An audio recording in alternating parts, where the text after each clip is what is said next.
if you're not vaccinated, don't do it. Please don't do it. So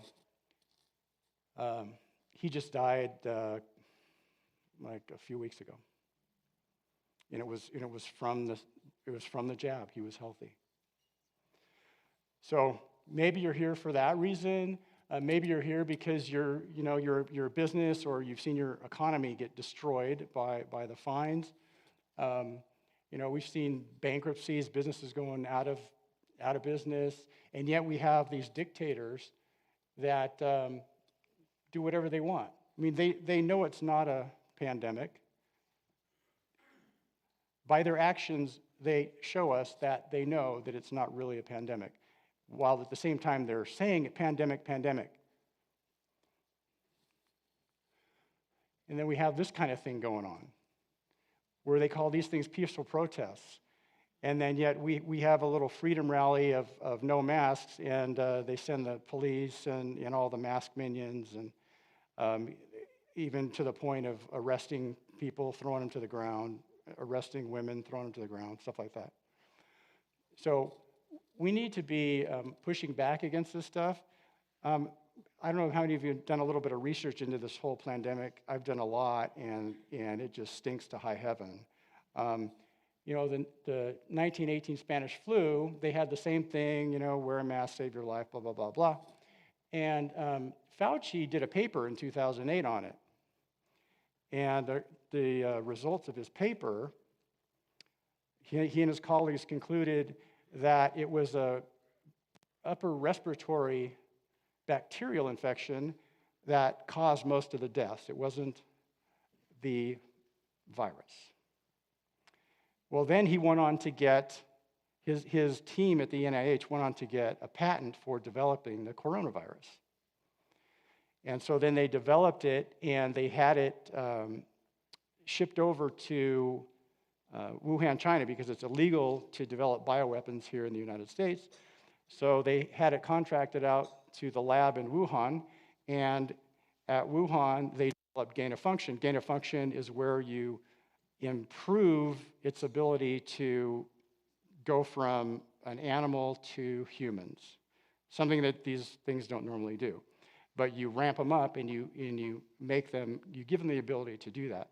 And while all that was happening, you had all these other preparations going on, like Crimson Contagion and Event 201. It was just 2 years ago yesterday that Event 201 happened. How many of you guys know about that? Yeah. A rehearsal of a pandemic that was so precise. The only thing that they didn't rehearse as what has happened is that they said, it came from pigs down in South America. The rest of it, you really can't tell the difference. I showed it to my dad, and he said, this was done after the pandemic started. No. This was fully all out in media, and it still is right now. It's on the website, on the Event 201 website. They published the thing. They wanted everybody to know they're practicing this thing, and they had it down to a T. And I've even seen the news, where they come out and they say almost the exact words that they had rehearsted in Event 201. So if you people haven't watched it, you really need to go to the website. It's funded by the Bill and Melinda Gates Foundation, World Economic Forum, et cetera, et cetera.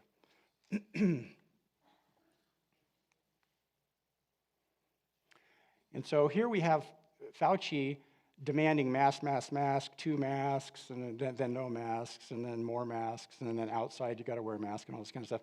And yet, while he's doing all this stuff, you have the actual facts of counties that don't have masks are actually having a lower rate of COVID incidences.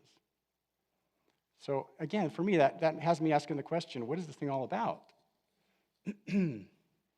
Well, we need to wake up, and Thomas Jefferson said that education is the way that you correct abuses of power. I would add to that, and I'd say, okay, after education, then it's action. You actually have to do something. So I want to go through as many as I can in the time I have left. what you need to do to protect your rights.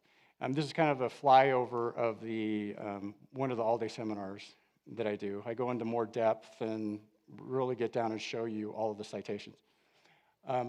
First of all, no scripture. Romans 13 has come up for this whole thing. When you have all these churches that are shut down, and their excuse is, oh, Romans 13, I have to do whatever government tells me to do. And it seems to me that they're not reading their Bibles very carefully. And so it's important that you got to read Scripture in the context of the day, with the definitions of the day, and in the context of the language in the passage.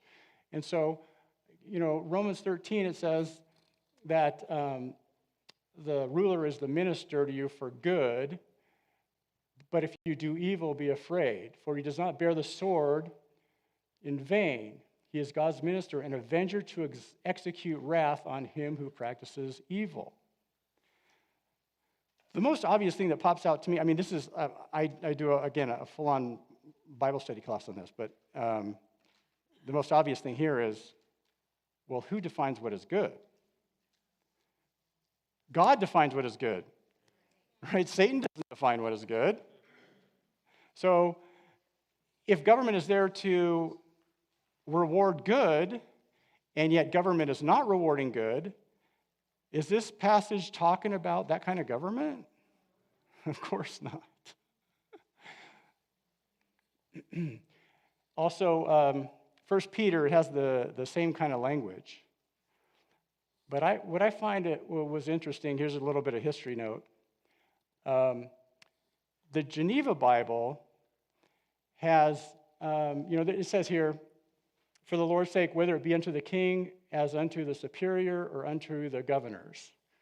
So who's superior? So you're going to, give your respect and your obedience to the superior. The Geneva Bible was what the pilgrims were using when they left England. Why did they leave England? There are several reasons. One of them is persecution by King James I. King James claimed to be a Christian, but then he was arresting Christians for not going by his state church, all the dictates of a state church.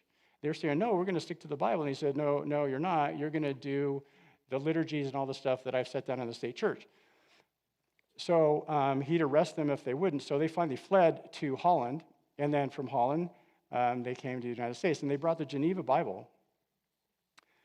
Well, a while later, they